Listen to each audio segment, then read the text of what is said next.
Donc, je pense donc que la rencontre entre Mahamat Idriss Déby Itno et Emmanuel Macron ne va pas accoucher d'une grande décision.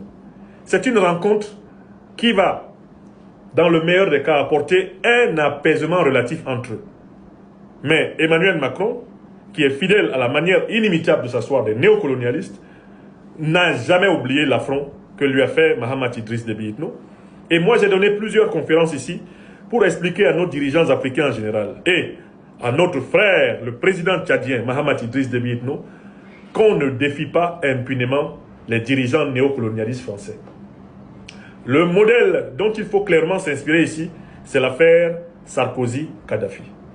Phase 1. La lune de fiel entre la Libye et la France. L'affrontement. Phase 2. La lune de miel entre la Libye et la France. L'osmose, la communion, l'embrassade. Phase 3. Eh bien, l'ultime trahison. J'appelle le président Mahamat Idriss Déby Itno à voir que celui qui a trahi Kadhafi est le mentor de Macron, à savoir Paul-Stéphane Sarkozy de Nagui Boksha. C'est lui qui a trahi Kadhafi, qui a endormi la vigilance de Kadhafi en lui ouvrant les bras à Paris. Après avoir été l'adversaire juré de Kadhafi, il lui a ouvert les bras. Kadhafi a cru que c'était un gentleman agreement. Kadhafi a vraiment cru que la défiance avait pris fin, qu'on pouvait faire des affaires ensemble.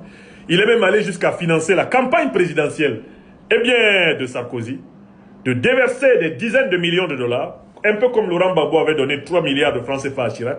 À la fin, vous savez ce qu'ils ont fait? Chirac, c'est lui qui a fait tomber Gbagbo, en cassant son armée avant même que Sarkozy ne l'achève. Et Sarkozy, lui, il a assassiné. Il a assassiné Kadhafi. Donc, le président Mahamat Idriss Déby Itno est un militaire, c'est un officier, avec une très grande expérience de combat de terrain. Il est bien placé pour connaître ses partenaires français. D'autant plus que ce sont ses formateurs. Et il fut un temps leur chouchou. Je ne suis pas mieux placé que lui pour savoir que là, avec Macron, là, lui, il joue avec du feu. Et je pense qu'il est habitué, encore plus habitué au feu que moi. Il sait ce qu'il peut croire et ce qu'il ne peut pas croire. Donc, je conclue en disant, mais cette visite, qu'est-ce qu'elle va donner? Pour moi, pas grand-chose.